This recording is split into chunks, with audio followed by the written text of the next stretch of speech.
idea, and I can't wait to relay the idea to you on the I Love Seville show. We'll talk Dr. Seuss books. 6 Dr. Seuss books have been banned. They've stopped publishing 6 Dr. Seuss books because of racist undertones. We have that story for you on the I Love Seville show. Alex Irpe is going to join us today on the program. He'll talk Today y Mañana, a show that airs on the I Love Seville network on Thursdays at 10:15 a.m. in the morning. We'll talk UVA hoops. The Wahoos got a good victory against Miami to stop a 3-game losing streak. And internet for everyone in Louisa County. Broadband for all. A lot to cover on the program.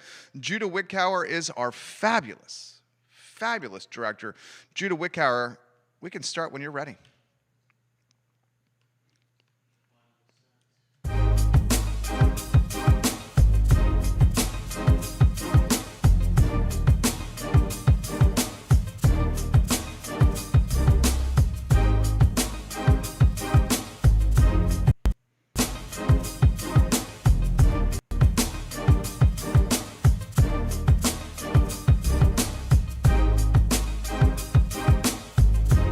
Good Tuesday afternoon, guys. My name is Jerry Miller, and welcome to the I Love Seville show. We're live in Charlottesville. We're live in the Commonwealth, the country, and the world on the I Love Seville network. Great to be with you on a Tuesday. Absolutely enjoy connecting with you guys through the I Love Seville network. We're powered and presented by Ting Fiber Internet. Crazy fast internet, the best in Central Virginia. Powers the network that you guys love. We have a $288 savings only through iloveseville.ting.com. If you want the best internet in the area, it's Ting, and it's not even close. We use it here for the I Love Seville network, and we're offering you $288 in savings at iloveseville.ting.com. A lot to cover on the show. Judah Wickhauer is the fabulous director of this fine program. We'll talk and give you an update on how much gambling has raised in the Commonwealth of Virginia in the first 11 days of being legal. The number will shock you. I have that number for you. We're going to talk Louisa County. County officials, county administrators in Louisa County have committed to broadband internet for everyone in Louisa by 2025. We saw Nelson County make this push, and as a result, Nelson County is more popular, more Tony. People are swarming to Nelson for the American dream of home ownership because its board of supervisors, its county administrators and leadership understood the value proposition of broadband. Now Louisa jumping in the mix, and by 2025, everyone in the county will have broadband, they say. I will assess on this program, at least I will try to assess the value of broadband, not only for Louisa, not only for Charlottesville, but for Central Virginia in totality. Yes, there is one correlation, and we'll explain that correlation today on the show. We'll also talk books, children's books. I'm a dad. My kid's almost 3. One of the books he enjoys, one of the authors he enjoys reading is Dr. Seuss. We've all, in some capacity, I would bet, most of us in some capacity have been touched by Dr. Seuss in a book of his. Well, there are 6 Dr. Seuss books that will never be published again because of racist imagery and racist undertones. We have that story for you on the I Love Seville show. Also, here's an interesting tidbit. Dr. Seuss earns, on a year-to-year basis, the second most amount of money for a dead celebrity. Okay, he's characterized as a dead celebrity.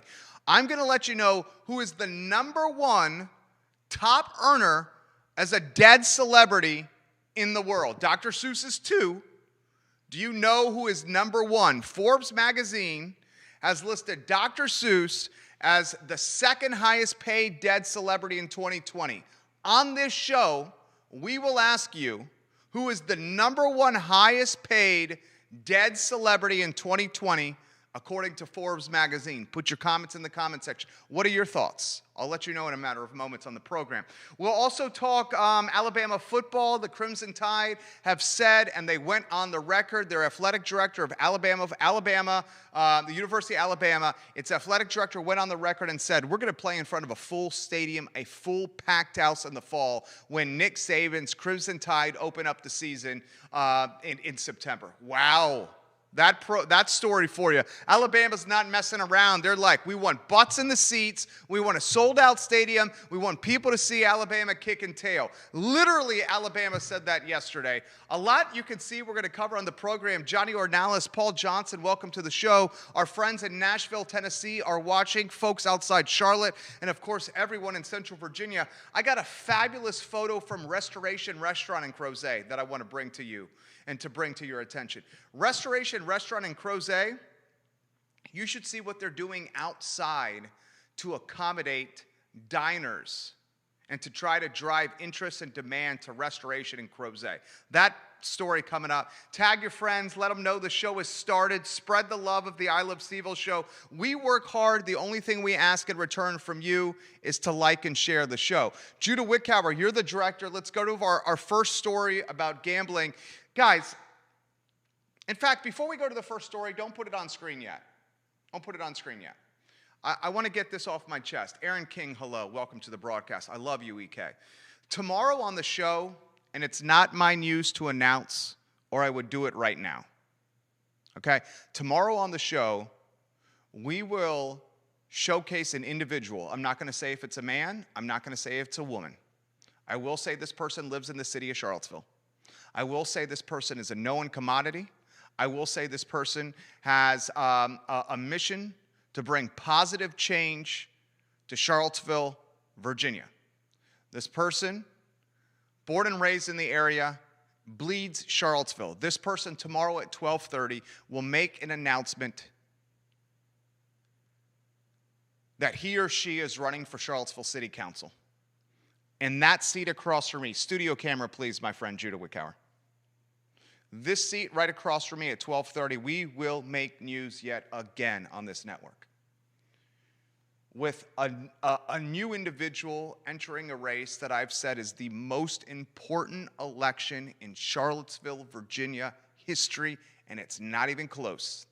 After tomorrow, we'll have the person sitting across from me, and I will give a little tease here. This person's going to run as a Democrat, not as an independent, not as a Republican, but as a Democrat.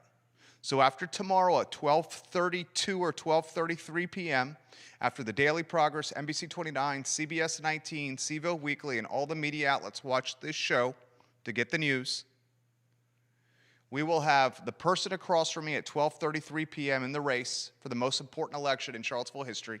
We will have Yaz Washington, a 23-year-old, Brian Pinkston, the project manager from the University of Virginia, Juan Diego Wayne, 4 individuals running as a Democrat for Charlottesville City Council, and then Mayor Nakia Walker running as an independent. You're going to want to watch tomorrow's program. You're going to want to get involved in this race and follow the candidates, even if you live in Albemarle County, even if you live in Fluvanna or Louisa. All right, so mark it on your calendar. All right, let's talk gambling, please. And you can get it on screen now, Judah Wickower. Gambling in the first 11 days, during the first 11 days of it being legal here, as services started to go online in the Commonwealth of Virginia, gamblers in our fair Commonwealth wagered a staggering $58.89 million with 4 operators. I'm going to give you that statistic again. In the first 11 days that online gambling was allowed in the Commonwealth of Virginia, gamblers in our fair Commonwealth wagered a staggering $58.89 million with 4 operators, nearly $60 million in the first 11 days. Those numbers do not include the Super Bowl, where we all know a hell of a lot of money was put on the line from a Super Bowl standpoint because we're all watching that game. Those numbers do not include the biggest one of them all. It's not the Super Bowl. You know what the biggest gambling event of them all is? March Madness. So let's recap what I just relayed to you. In the first 11 days that gambling was allowed in the Commonwealth of Virginia, nearly $60 million was wagered by Virginians. $58.89 million to be exact. That total does not include the Super Bowl or March Madness, and the Super Bowl and March Madness are the two biggest gambling events of the year. The Commonwealth of Virginia has a tax rate of 15% on gambling companies' gross revenue. I've said on this show for a freaking year, I've said on this show since COVID started, I was one of the first to make these statements because when I was saying it, it was taboo to say on a microphone in front of a lot of people. 13 months ago, when this thing was hitting the you-know-what, I said gambling and cannabis would be all the rage. And I got so much HE double hockey sticks for that. So much HE double hockey sticks for that. I said municipalities will be short on money and they will turn to incremental sources for revenue and gambling and cannabis. And folks, in 11 days of being allowed, gambling generates nearly $60 million from Virginians, and the Commonwealth can tax operators at the clip of 15% of gross revenue. You know what the crazy thing about this is? You know what the crazy thing about what's happening is? Gambling, the lotto, and cannabis, that revenue will be used to fund schools and children and how they learn. I got a 500 spot on the Detroit Pistons covering 7 points against the Chicago Bulls. I got 500 on it. Let's go through an online company and let's wager this money because I think the Motown Pistons are going to cover that 7 points. They're playing well lately. Part of my money is going to help little Johnny in second grade learn his ABCs. Judah's a little stressed and has some anxiety because his boss, Jerry, at work can be a jackass. Judah wants to take the edge off. He hits the head shop, buys a J, relaxes, and thank God I don't have to deal with Jerry right now. Susie in first grade, she just got a little money for her 1, 2, 3s. Crazy, crazy time. That is impact of COVID-19 right there. Another story I want to get to on the program happened on City Council yesterday. I watched the meeting. Did you guys watch the meeting? That was a marathon City Council session, something that concluded well after midnight. Sena McGill was not there on the dais. She had a family emergency. The best wishes to Sena McGill, Councilor Sena McGill. You were missed last night on the dais. So much was covered on the program. We will slowly unpack yesterday's City Council meeting throughout this week on the I Love Seville network. One of the things that you have to notice is the West Main streetscape is clearly losing momentum. School reconfiguration is trumping the West Main streetscape. COVID. The parking garage is clearly lost momentum. COVID. Another thing that came from yesterday's meeting was Gregory Swanson Way. And on yesterday's show, we had Jim Hingley, Commonwealth's attorney, Albemarle County, on the program. And Jim is a fascinating guy. I enjoy chatting with people on this network. Jim's one of those guys where I just sit back and learn from.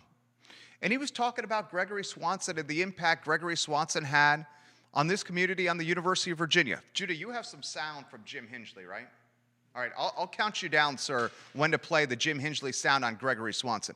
Last night, City Council, remember, Sena McGill was not there. She didn't vote. Heather Hill, yes to Gregory Swanson Way. Lloyd Snook, yes to Gregory Swanson Way. Michael Payne, yes to Gregory Swanson Way. Nakia Walker, no. No to Gregory Swanson Way. Nakia Walker says Gregory Swanson's not local. He should not have an honorary street name. That's fine. You're entitled to your opinion, Mayor Walker. I got no beef with you saying that. It passed last night, though. Gregory Swanson Way, downtown Charlottesville, is going to become a reality. Jim Hingley yesterday characterized the importance of Gregory Swanson a lot better than I ever can. Let's listen to the Commonwealth's Attorney of Albemarle County, Judah Wickower, in 3, Judah Wickower in 2, and in 1. Start out with that? Sure. Could Judah put the photo up on the screen? Absolutely. And he'll give us a thumbs up when it's on screen. All right. Well, what I'm asking to be shown is the photo of a moment, a very important moment in Charlottesville history, a very important moment in national history.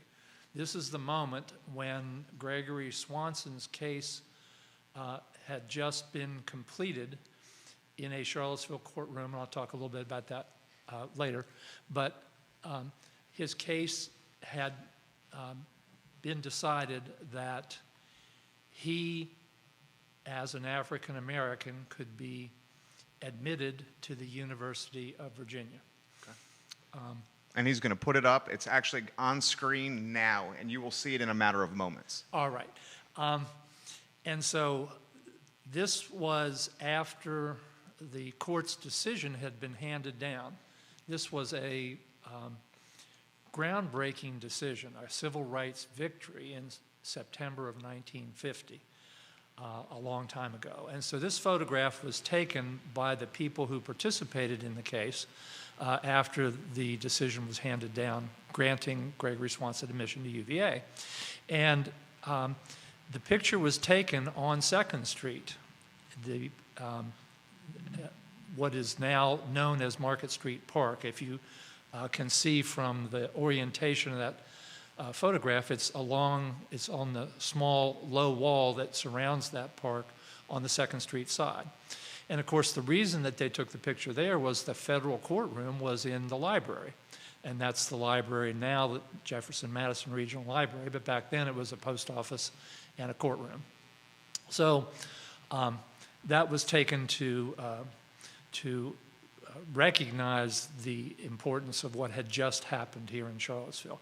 And the people in that picture, of course, the caption shows, well, the picture now you can see in the center is Gregory Swanson.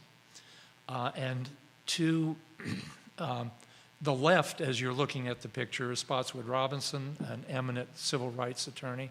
And to the right of Gregory Swanson, as you're looking at the picture, is Oliver Hill, and then next to him is Thurgood Marshall.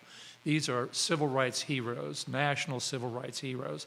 They were here in Charlottesville representing Gregory Swanson, and this was part of the NAACP legal effort to dismantle segregation in the United States that began in the 30s and continued on well into the 60s and 70s. Culminated by Brown versus Board of Education, the case in 1954. So that's the moment, a historic moment in Charlottesville. So what are we asking council to do tonight? We're asking council to designate 3rd Street, which runs along the library, is connected with the building where this historic decision was made. We're asking council to designate that as Gregory Swanson Way. As a way of bringing attention to this very important civil rights victory that happened in Charlottesville. So that's on the agenda for council tonight. Now, that's the moment, and that's the decision, and that's really significant. But I want to just briefly, I know we've got a lot of ground to cover today, but briefly I want to go back and tell a little bit more of the story of Gregory Swanson that led up to this decision. Gregory Swanson had already become a lawyer. He had gone to Howard Law School. Right. And he was a lawyer, and he applied to University of Virginia Law School for a graduate degree. And he applied as part of the NAACP strategy to desegregate institutions of higher education and other institutions as well.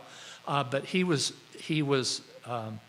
given the opportunity to present a test case to UVA to see if we could break down the barrier that was against him. And the law school faculty unanimously in 1950, in a segregated institution, the law school faculty unanimously voted to admit Gregory Swanson.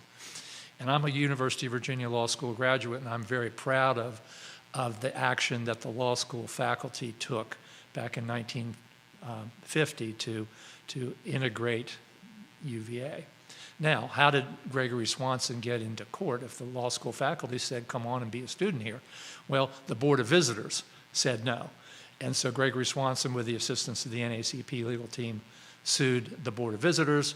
It culminated in a decision that was made on September 5th, 1950, to require that Gregory Swanson be admitted to UVA over the objection of the Board of Visitors. And it's good for people to know that this decision resulted in the integration of the first university or college in the South. Wow. So this was a first for Virginia, but it was a first for the entire South. And it was a decision that was part of the line of cases that led ultimately up to Brown versus Board of Education. It's enormously significant, and what we're asking council to do tonight is to designate, give a historic street designation in honor of Gregory Swanson, and to bring attention to this very important event that happened in Charlottesville. This sounds like a slam dunk.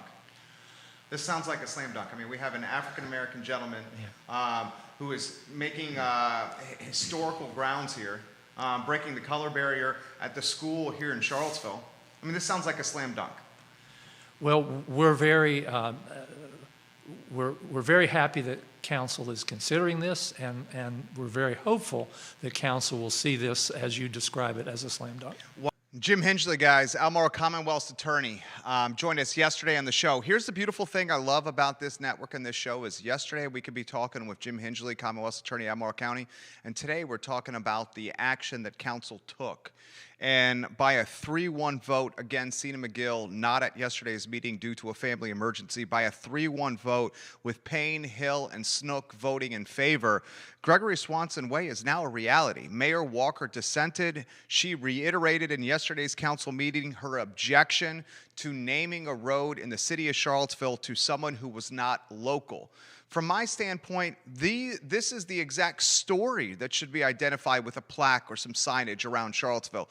You have a gentleman, an extremely talented and bright gentleman, who was denied admission to the University of Virginia by some white dudes on a board of directors.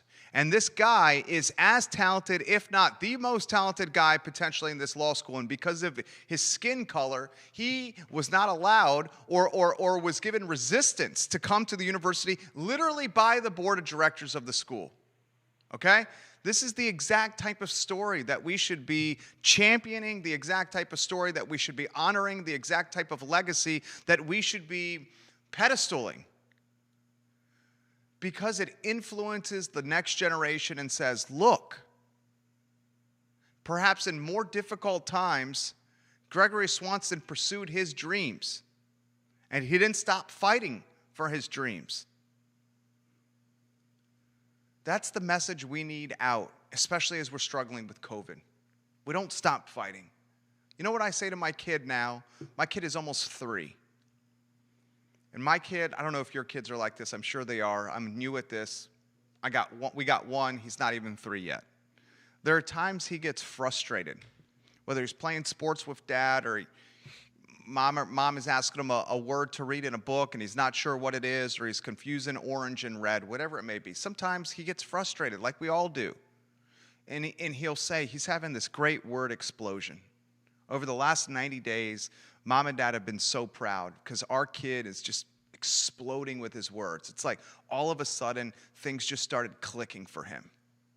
And he can do 4, 5, 6, 7 word sentences. He's contributing to the conversation. But one of the phrases that's gotten into his lexicon, into his vocabulary, into his things that he says to Mom and Dad is he's using the phrase, I can't. I can't do it. I can't do it. And it's so shocking to me that like so early on, my son's 2, he already has these mental blocks about being able to do something. Initially as a dad, I said something and it's so cliche, Miller's Millers don't say I can't. Millers find a way to do it. And in that moment, I was like, Jesus, I'm turning into my father. But at that moment, I also thought, what did I just say to my son that's going to help him grow or mature or be a better version of himself even at 2?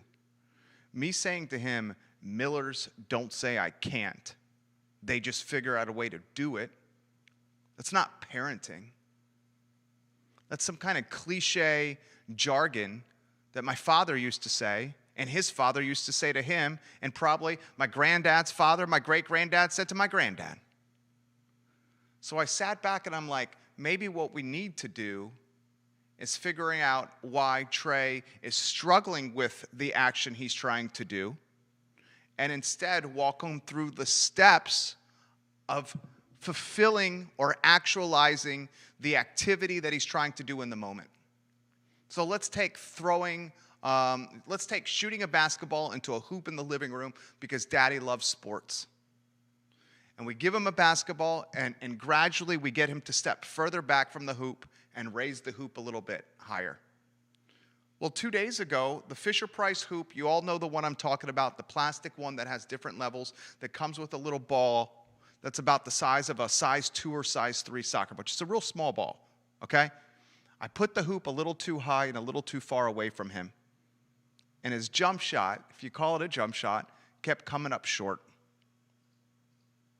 And he said, I can't do it. I can't make the hoop. And at that moment, I did not do the cliched thing my dad did to me, his father did to him, and my great-grandfather did to my granddad. And I did not say, Millers don't say can't. We figure out a way to do it. Instead, I got at eye level with my son and said, look, this is how maybe you could try to do it. And he emulated what I did. He missed it the first time, missed it the second time, made it the third time. And now that mindset of I can't is now a mindset of I can, because he watched himself do it with Dad standing next to him for support. And to relay that or relate that back to Gregory Swanson Way, you have a gentleman who did not settle with I can't get into this school. And that's the type of story we should celebrate. And I'm glad we are in downtown Charlottesville. Thank you, Jim Hingley, for bringing that to our attention yesterday. A couple more things I want to get to before Alex Irpe is going to join us in 11 minutes here on this fine program. And you can join us in the show by leaving your comments and questions and thoughts in the Facebook comment section, and I'm going to get to them in a matter of moments. In fact, I'm going to get to them after the Dr. Seuss story. Look at the screen and look at the rundown of topics I'm going to cover today. 6 Dr. Seuss books have been stopped from a publication standpoint. We'll let you know what those 6 are, and I have a question for you.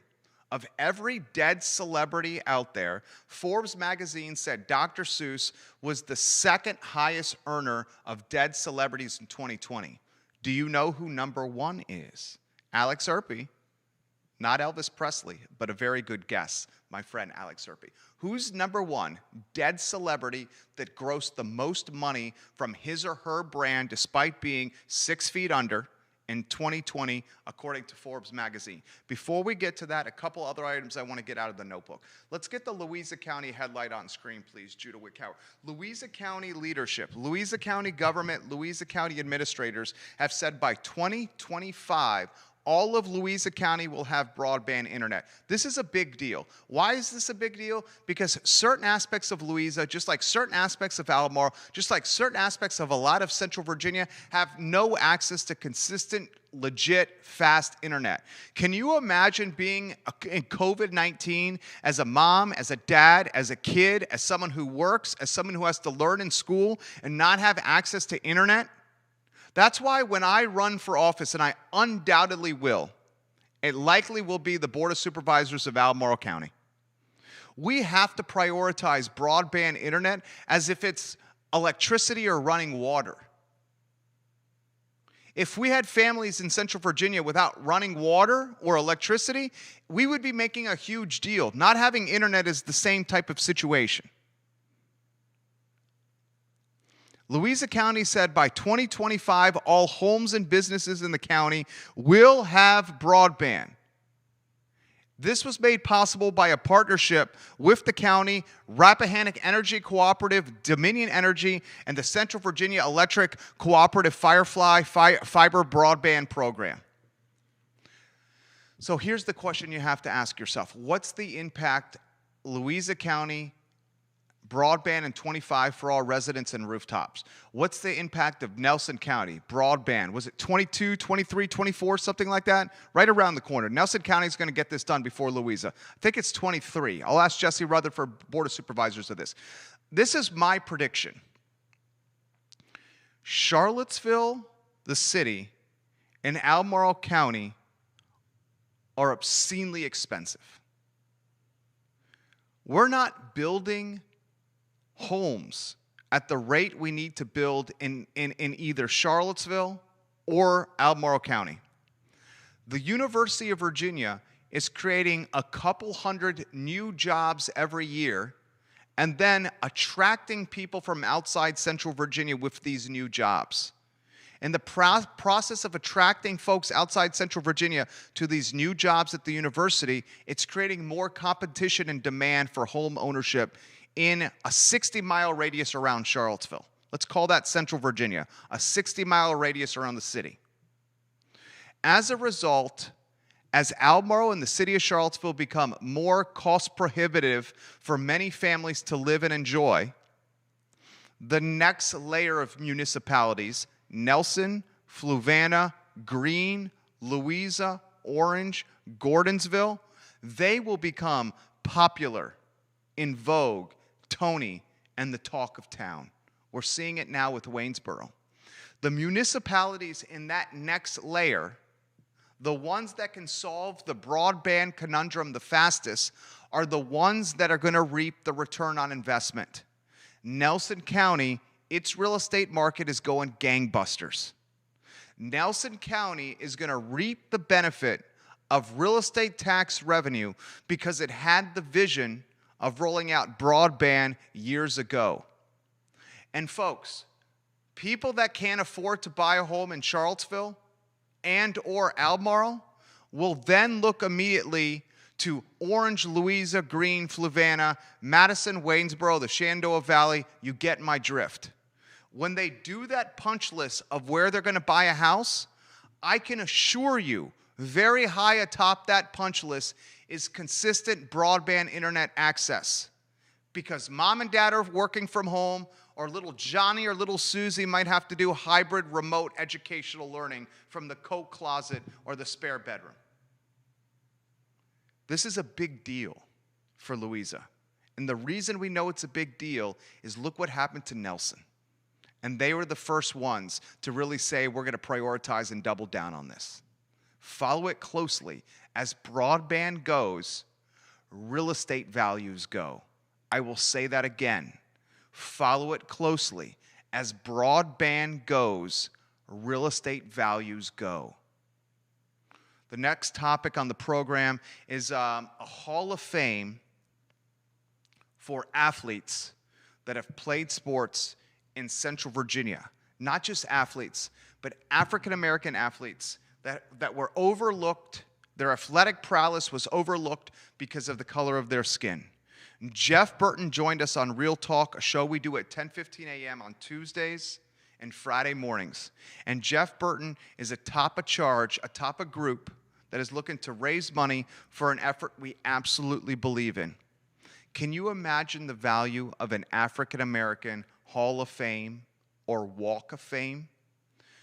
A Walk of Fame or Hall of Fame that prioritizes these honors by showcasing the attention in African-American neighborhoods like Rose Hill or in schools like Burley that was the school that catered in the 50s and 60s to African-American students all over Central Virginia. Jeff Burton explains this way better than I am. as a result, we're going to play sound from the show this morning with Jeff talking about what his team and his group is doing for this community. Folks, if this doesn't give you goosebumps, I don't know what will. Judah, let's cue up Jeff Burton's sound in 3 and 2 and 1. Sure. So here's what I'm going to say. So what we have realized is that the history of black athletes in Charlottesville, Virginia is rich, and we do not do enough to celebrate that. For those of you who don't know this, Burley was a segregated high school for not only Charlottesville, but Albemarle County, Greene County, Nelson County, surrounding areas in the 1950s, 60s, and early 70s. The Jefferson School was around at that point in time. But ultimately, the schools were integrated in the early 70s. What we want to do is we want to highlight some of these black athletes. Burley was their field. It was the mecca of high school sports on Friday nights in the 50s and 60s. Even the folks from the white community at Lane High School would come over to watch the legendary football team at Burley. So what we're desiring here is to build some kind of memorial to these athletes at Burley. As we restore their baseball field and the facility that surrounds it, what we want to do is to build a walk of fame that starts at the Burley property, cuts through the fence into Washington Park, and ultimately ends at the UVA's property right there at Preston and 14th Street. We've met with University of Virginia officials, we've hosted city councilors, we've hosted Albemarle County supervisors. Everybody seems to be in support of this project. So we've got some UVA folks involved that are helping us design this. I can tell you a little bit more about that if you'd like me to do that. No, keep going. Oh my gosh, so I can get behind this project. Okay, here. So I met about a month ago through University of Virginia, new executive director of the UVA Equity Center named Ben Allen. Ben is a wonderful man, PhD in education, doing some fantastic things in the community, way beyond in level of importance of what's going on at Burley. He has contacted 2 University of Virginia professors, Elgin Cheekley and Barbara Brown Wilson. They have a history of going into projects like this and designing things that have historical significance.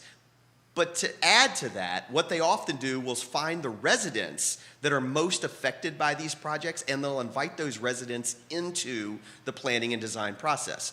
So right now, Burley Middle School principals are identifying 15 to 20 Burley Middle School students. So these are 13 to 15-year-olds that are going to be in brainstorming sessions with University of Virginia architecture professors to design a Walk of Fame. This Walk of Fame will have placards that tell the story of segregation in the Rose Hill neighborhood, tell the story of Burley High School, tell the story of people like Roosevelt Brown, who played in this town and went on to a Hall of Fame career in the NFL. So we believe that not only will Central Virginia residents, but people will come from far and wide to walk the Walk of Fame that starts in Burley and connects into Booker T. Washington Park. So as people wonder how can they get involved, that planning process is going to take some money. That approval process is going to take some connections. Ultimately, we're going to have to fund it and build it, and we're going to need to build it on the backs of individual corporate and foundation folks in this town. Starts at Burley, goes through the Rose Hill neighborhood, and heads to Booker T. Washington Park. That's something I can get behind, man. That is something that I can get behind. You guys know why I love statistics and numbers, and you guys know why I love sports. Statistics and athletic performance. Jeff Burton said something in that interview, in that sound that we just did play. And he said that the Burley football field and the Burley baseball field, segregated school, white folks from all over the area went to the Burley baseball field and the Burley football field to watch athletes play. Why? Because they were damn good. They were damn good. Sports and statistics, sports and numbers. If you could perform, if you can shoot, if you can hit, if you can run, if you can tackle, we will come watch. This network can get behind a Walk of Fame from Burley through the Rose Hill neighborhood and culminating at Booker T. Washington Park. So much so that I feel compelled and inspired in the second quarter of this year to do some kind of fundraiser or telethon on the I Love Seville network where we raise money similar to what we did with the Land Trust, where we raise money for this effort. Because having a walk of fame that goes from a segregated school through an African-American neighborhood and finishes at a park named after an African-American leader is pretty damn cool in my book. And also in my book, I'm a man of action, and I want to see it go from the talk to the walk. And if all we need to do is get some money to go from talk to walk, we'll use our network and influence to help get it. More on that to come. Now, one more story before we get to Alex Irpe. Dr. Seuss had 6 books, including And to Think That I Saw It on Mulberry Street, that's 1. If I Ran the Zoo, 2. McElgott's Pool, 3. On Beyond Zebra, 4, Scrambled Egg Supper, 5, and The Cat's Quizzer, 6. Those are the 6 books that no longer will be published. They will not be published due to racist images, racist imagery, and racial undertones.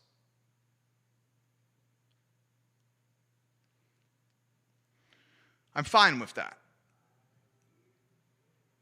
This has been in the works for a while.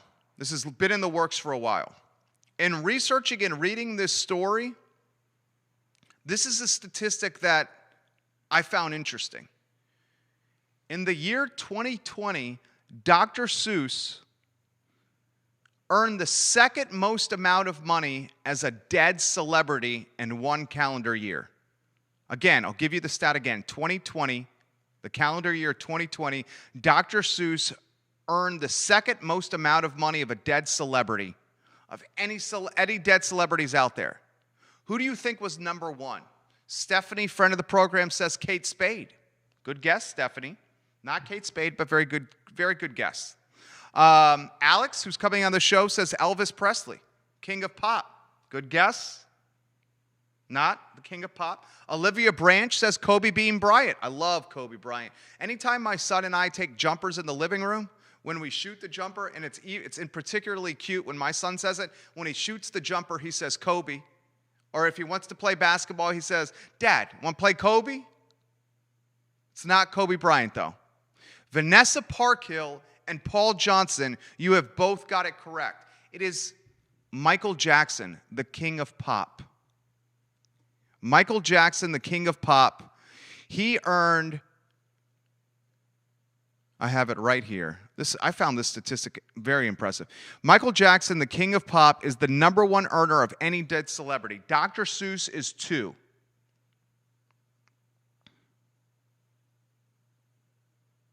Dr. Seuss earned $33 million in 2020. $33 million for the Dr. Seuss book series. Think about that. Alex Irpe in a matter of moments.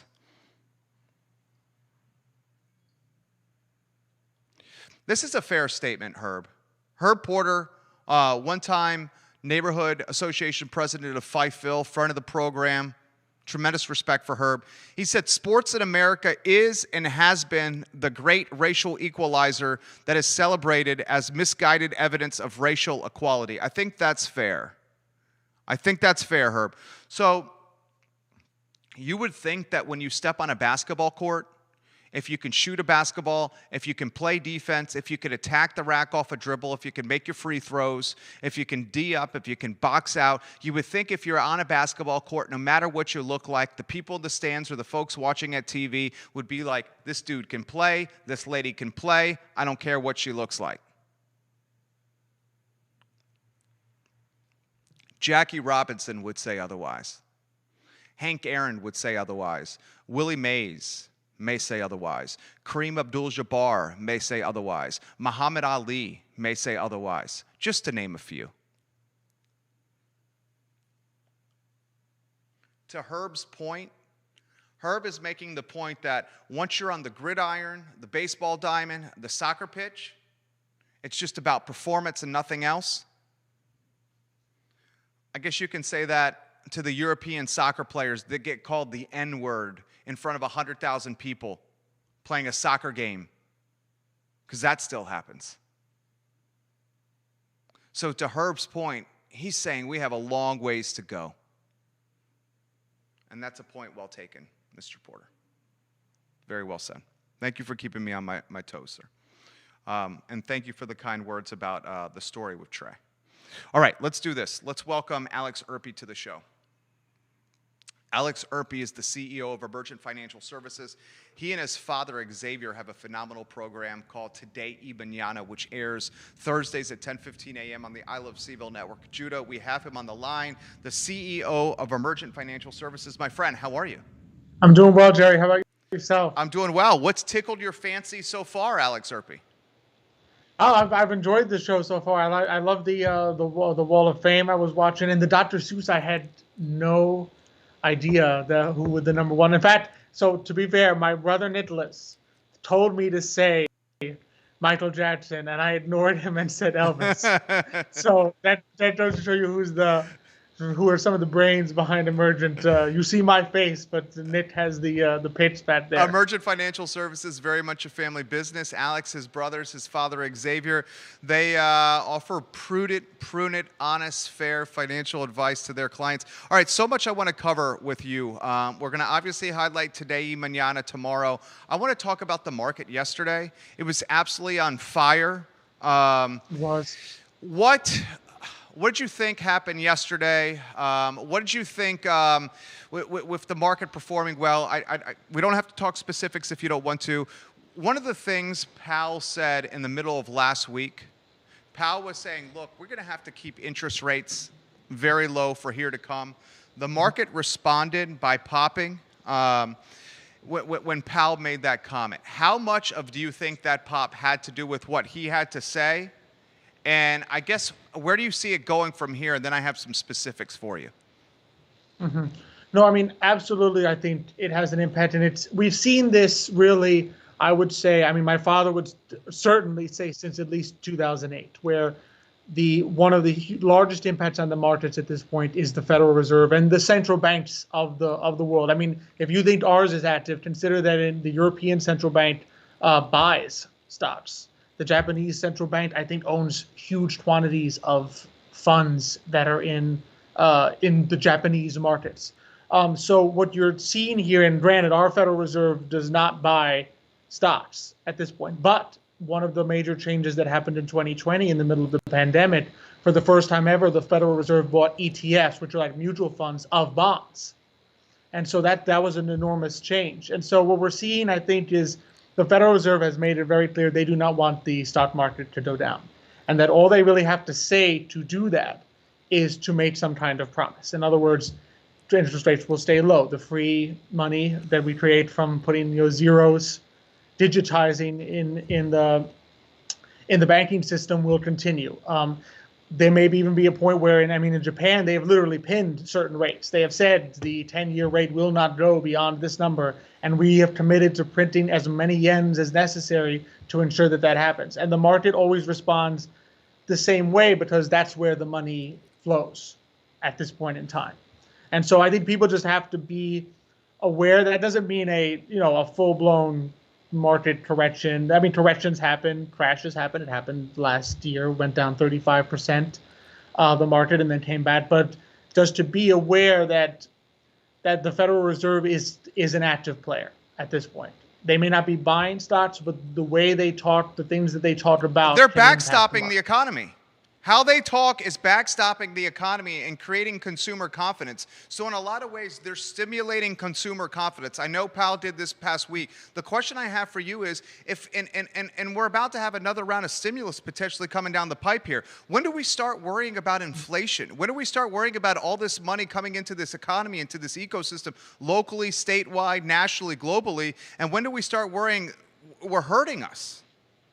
Mm-hmm. Well, I think we saw a little bit of that worry peeking through with rates on the long end Because you have to remember long-term interest rates when you're talking 10-year treasuries, 30-year treasuries. That's inflation expectations. Those rates are determined by what do people think will happen with inflation. The short term is more controlled by the Federal Reserve. They can impact that a lot. But I think part of the challenge we have with this is you could have gone back. I mean, I remember all the predictions in 2009, 2010, 2011, hyperinflation is coming. We're going to become the Weimar Republic. We're going to become Zimbabwe. And the inflation never appeared in the typical numbers you look at. And I think an argument can be made that inflation did appear. It was in the stock market. Because PE ratios, so for those who don't know, PE ratio, that's price over earnings. So it's sort of a measure of how expensive the stock market is. I mean, that has increased dramatically over the past decade. Yeah. Right. And I think you could make an argument that and we know for a fact that many companies took 0% interest rates from the Federal Reserve, right, and then bought back stock. Yeah. Pushing up the price of their own stock. I mean, we know buybacks have been extremely common in the last decade. So I think that certainly plays a role into it. The challenge I think that the average person faces is all the statistics, all the history that we have, which says that inflation should follow what we're seeing. The massive amount of debt being printed hasn't yet come to fruition. It should have happened. I mean, the Japanese really should have seen hyperinflation years ago, and it never materialized. I mean, the amount of yen that they poured into the market was enormous. They promised to print unlimited yen, essentially, and it hasn't materialized. So I think there's the challenge of saying this hasn't been happening, and does it seem likely to happen? I need to be prepared in case it does. I need to be willing to think about your future in terms of what happens if inflation goes to 5. Because the Federal Reserve has said that they want they're looking at an average inflation of 2%. Well, that means it can go higher than 2. I mean, if you're looking for a 2% average and we're at almost 0 right now. Yeah, you better get used to some 4s and 4.5s. Exactly. So I think it's definitely time people consider that. Not saying it will happen, because it's entirely possible that it does not. I mean, it has not happened for the past 10 years. But I think when planning, I think it's prudent for people when they're looking at their financial plan in the future to say, don't just run with the 1% we're seeing now, or the 2% we're seeing now. You need to at least run yourself a scenario and say, what happens to my lifestyle? What happens to my plans if we hit 4 or 5? Just to be sure you're still okay. And I think it's always prudent to sort of think through that, because it could very well happen. Alex Irpe, CEO of Emergent Financial Services, on the hotline here. Throw this to you, Alex. How do you see the rest of this year playing out? We have, across the country, credit card debt down for Americans because they've been stuck inside and not going to restaurants and happy hour and concerts, etc. We got savings up for a lot of Americans. They got more money than ever. They got lower debt than ever because they haven't been going out. And we're talking another round of money coming from the government into people's bank accounts here, potentially very soon here.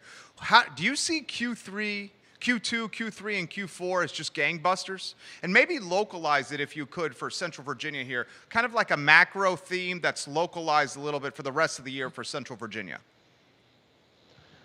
Yeah, I mean, I think, so locally, I definitely think there's still some potential. I mean, there's no denying we've still been through December, January, February in a semi-lockdown state. Not locked down completely, but there's been limitations on restaurants, on where you can go, things you can do, people you can meet, how many can meet. I mean, I think they just lifted outdoor gathering from a 10-person limit to a 25-person limit. So I think that alone has the potential to really improve local situations. The challenge, I think, nationally is that I mean, as a financial advisor, I love that people are saving more. I think it's fantastic. I think long-term economically, it's very good. The challenge I think we will face in this year is the entire United States economy for the last, for 2 decades at least, has been more and more geared to consumption. I mean, 70% of GDP is consumption. A lot of what runs the engine of this economy is don't save it, spend it.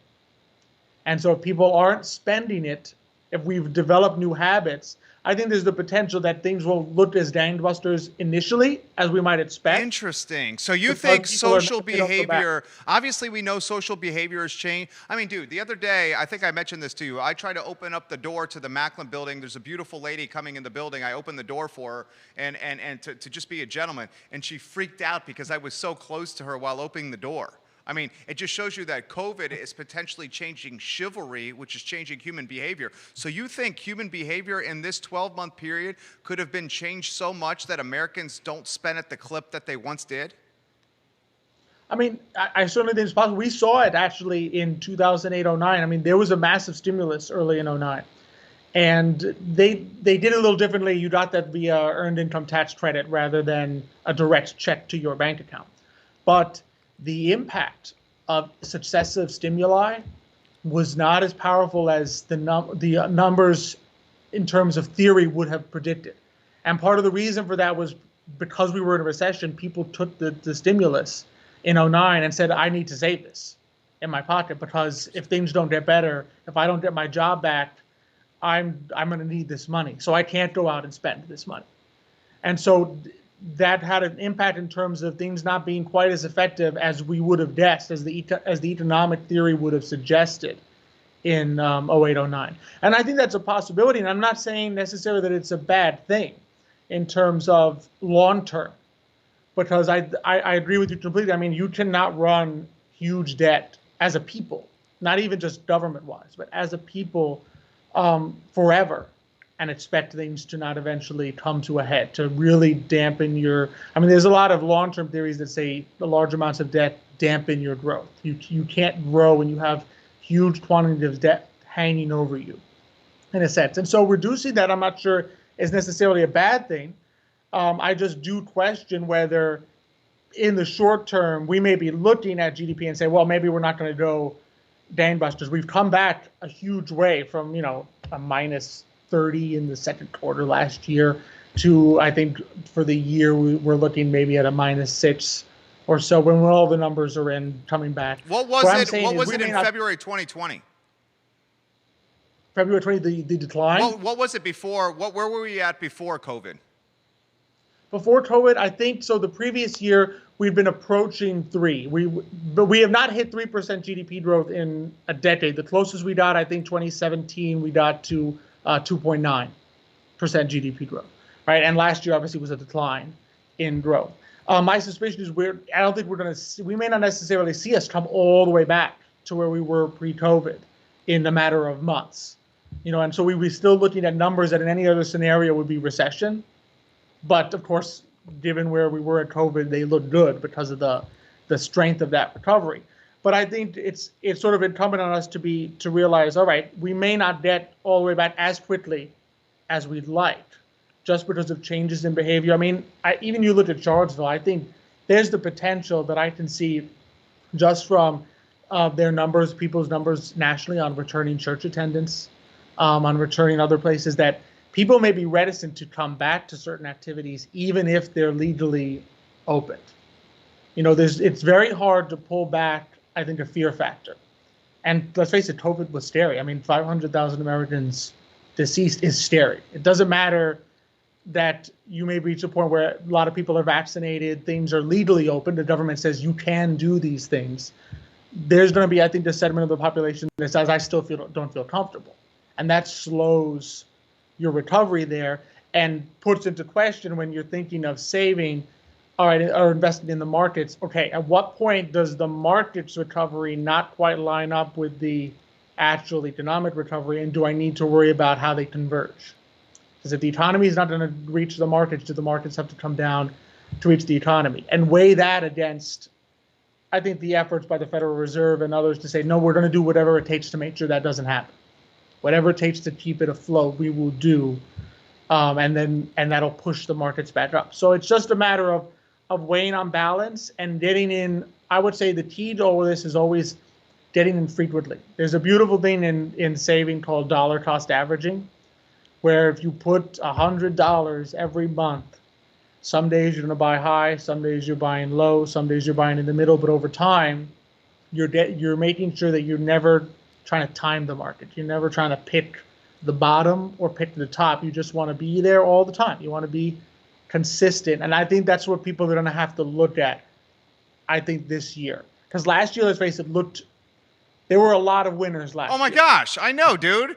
Dude, last year, and I say this on the show, last year I was like 79% return. Judah, I think, was even higher. The Q1 has been some tough sledding. Yeah, exactly. I mean, it reaches the point that by January 1st of this year, I'm like, well, either everything I'm picking is a genius, or this is what a bull market looks like. Right. I know, Alex Irpe. That's what we were literally just talking in here. We're like, how the hell are we constantly always right? We know we're not. The only thing we gave each other props for was the fact that we committed to investing and like you're saying, doing it every month. So that's what we were giving each other props for, that we played the game. We understood last year was an absolute anomaly. Anomaly? Say the word for me, Judy. Thank you very much. Anomaly? Yeah, thank you, gentlemen. They got a tongue tie here.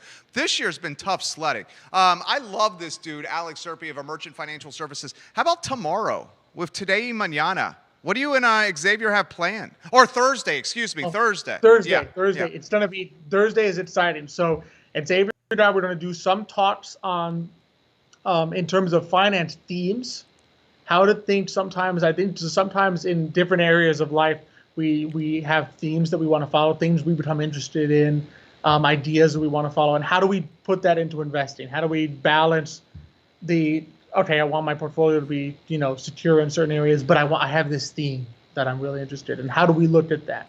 We're going to have some more PPP information.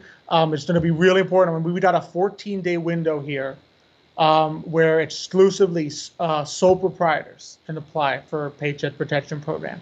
You've got a lot of the businesses that had trouble in the first time that were getting crowded out by the larger ones. There's a 14-day window where a lot of the larger companies cannot apply for PPP. So my dad and I are going to go over some of that information, really get it out there so that by March 15th, anyone who in this community that should be applying that maybe didn't get it the first time, that they can get the information they need and know where to go. The great sources that are out there, SBDC, Small Business Development Center, CIC, Community Investment Collaborative, go to them, New Hill Development Corp.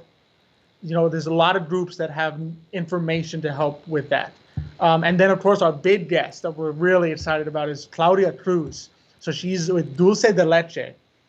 And it's funny, it's beautiful how these chains work, because it was Johnny Ornelas who showed me an interview with Xochitl Diaz, and she does... she's great. I knew Xochitl when she was at the radio station. Yeah. And so she was doing an interview with Claudia, who knows his wife, that I also know in Philadelphia. And so it's just amazing to see this. And she has this beautiful little business called Dulce de Leche that she bakes Peruvian goods. And I got to tell you, I ordered the cookies. I had the little alfajores, which is like 2 little sandwich cookies with Dulce de Leche inside. And as a Cuban, Dulce de Leche kind of flows in my veins along with blood. Well, and on top of that, Alex, let's be honest, you have a sweet tooth. I do have a sweet tooth. I 100%, I cannot deny it. Anything sweet, I enjoy. I get it from my father. In Cuba, they have these merengues, which is basically sugar that you just eat. And my dad used to suck on sugar cane as a 7-year-old. So it's inside us. I think we inherited it. But she has these beautiful cookies, so good. She makes all these beautiful, delicious baked desserts. So we're going to talk to her a little bit about what's her story, because she's a young Latina entrepreneur. Great. And so we're going to find out how she got into this business, how she pivoted last year. I mean, she started this last year. So another story of in the middle of COVID, entrepreneurship from scratch in the Latino community, which is going to be beautiful. We're going to see what she's up to now, the things that she bakes in the area, what it's like to sort of run. She's almost exclusively online. There's no storefront. She's working this through Facebook, through Instagram. So to see how she does that, because that's going to be, I think, really fascinating for people to learn, okay, how can I use social media to start from scratch and grow a fantastic baking business? So we're really excited about having her on and doing this interview with her. Alex, you are A+ people, man. This was the best one you have done yet. You've represented your family extremely well. He is Alex Irpe, the CEO of Emergent Financial Services.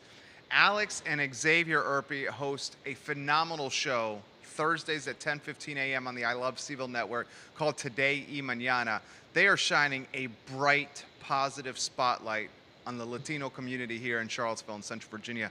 I cannot wait for the show. I hope you're bringing in some of these treats with you.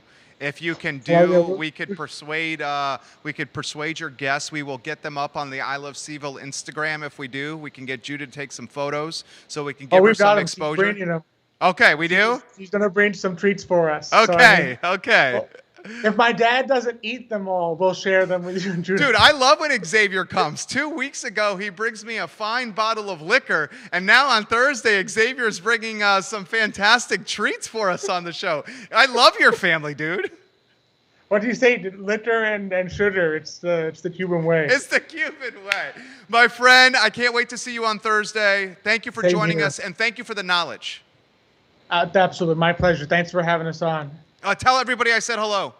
Will do. Same here. Say hi to Judah for me. Give him a wave. We will. Thank you, Alex. Alex Irpe, guys. Watch Today y Mañana on Thursdays at 10:15. It's fantastic. It's just fantastic. I especially enjoy the dynamic between Alex and Xavier, because Alex told us after one of the shows how the dynamic between he and his father, it's just like the dynamic in the conversation at Emergent Financial Services on a Monday when the brothers and Xavier get around the conference room table and they start talking shop and trading ideas and planning the week. I just love seeing these two together on this network. Thursdays at 10:15 a.m. Couple of items I want to get out of the notebook before we get to your comments, and put the comments in the feed, please. We will relay your comments on air in about 8 minutes on this program. Actually, 5 minutes, because I got a 1:45 conference call with the developer here. All right, last few things to get out of the notebook. Virginia got a good win against the Miami Hurricanes yesterday. UVA has one regular season game left. Louisville. The question we're all asking is, can this Virginia basketball team reach the Final Four or make a push for an NCAA tournament title? We're all asking this question. Great to see the win on senior night. You still see this team as flawed. And here's the flaw of this team. Two flaws I see. Flaw number one. When this jump shooting basketball team goes cold from the perimeter, UVA basketball does not have a player that can put the ball on the deck and get to the rack and finish on the rim, get fouled, go to the free throw line, or finish in the paint around the rim. Kie Clark has the quickness and ball handling to do that. He does not have the height to finish on the rim, around the rim. So when the jump shots don't go down, and it happened early in the second half against Miami, this team is going to struggle to score. Trey Murphy III has the skill set and the ability to beat people off the dribble, and he has the 6'9" height and the 7-foot reach to finish at the rack, along with great hops. Trey Murphy III, I would love to see him start blossoming into a DeAndre Hunter type player for Tony Bennett. There's a lot of similarities between Trey and DeAndre. Similar stature, similar height, similar position, great outside shooters, oftentimes the most God-gifted player on the floor, great length, can attack the rack, can beat people on the dribble. Here are the differences between DeAndre and Trey Murphy III. I hate to say this, but DeAndre gave you effort on both sides of the floor for 40 minutes. He went balls to the wall. I want to see Trey Murphy III find an alpha dog quality inside his soul, inside his being. This guy can be the alpha dog on the team. He's got to realize the God-given ability he has, and he has talent that probably no one else on that roster has. The second flaw that this team has, they do not play defense like other Tony Bennett's teams have played defense. They're not going to get down in the trenches and dig and fight and just win it based on grit and resolve and character. That could change, But this is not as defensively as talented as a team as we've seen in the past for Tony Bennett. Those two fair criticism points, you don't have a guy who can beat defenses off the dribble and get to the rack when the jump shots are cold, and the defense is not playing defense like it normally does under Tony Bennett. Those 2 points are both very fair and applicable, and frankly, I think Coach Bennett would agree with me. Ty Jerome and Kyle Guy and DeAndre Hunter could get to the rack when the jump shots weren't working. Who does that on this year's team? Do I think UVA has the talent to make the Final Four? Yes. Do I think we make the Final Four?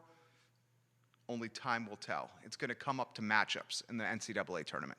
Now, one more item out of the notebook, and then we'll get to your comments. Alabama is going to play football this fall in front of a packed house, full football stadium. I found that surprising that they're making that statement in March.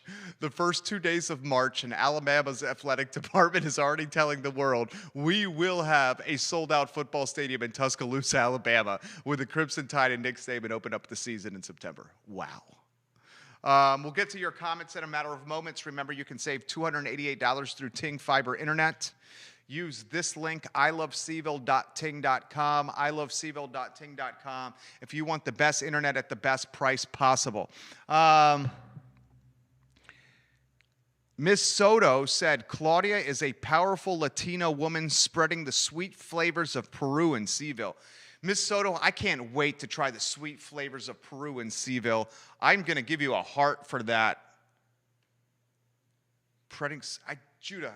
Sweet Flavors of Peru on Thursday at the I Love Seville Network. You excited for that, J-Dubs? This man's got a sweet tooth over there. Candace is watching. You don't have a sweet tooth? I have a sweet tooth.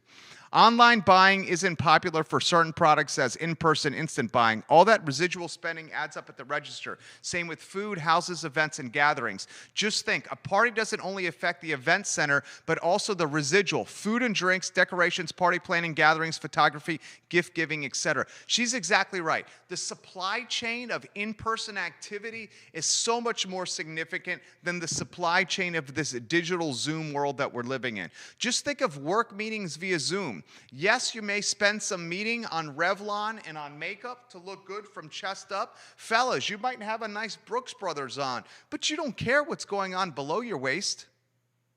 You're not doing work clothes. You're not wearing your jacket and tie, your suits, your nice shoes. You're wearing your pajamas. And think about this. If you're not wearing work clothes, do you have less laundry you're doing? And if you have less laundry you're doing, are you buying less detergent? Are you taking less trips to buy that detergent? Is your gas tank getting less gas in the tank because you don't need as much detergent? Is your car having less wear and tear on it because you're not driving to the grocery store for that detergent because you're meeting via Zoom instead of in person? So because of a Zoom meeting, you're not wearing business suits. You're concerned about waist up and not waist down. You're doing less washing machining and less drying. You're buying less detergent. You're getting in your car less to buy that detergent. You're having less wear and tear on the vehicles. The mechanic shops have less vehicles that they need to service because people are driving less. And ladies and gentlemen, this makes Candace's point to a T. We as a society and we as a species, and I'm talking humans, we are supposed to connect in person. It's good for our mental health. It's good for communication. How much stuff is lost in Zoom, text, email, or phone that could be gained by communicating face-to-face, eyeball to eyeball? Thank you, Candace. Love when you watch the show. Sincerely mean that. All right, I'm 1 minute late for my conference call. All right, J-Dubs, that's a wrap. Alex Irpe was fantastic. Judah Wickhauer's A+. My name is Jerry Miller. This is the I Love Seville show on the I Love Seville Network. Thank you kindly for joining us on a Tuesday. You guys have a good afternoon.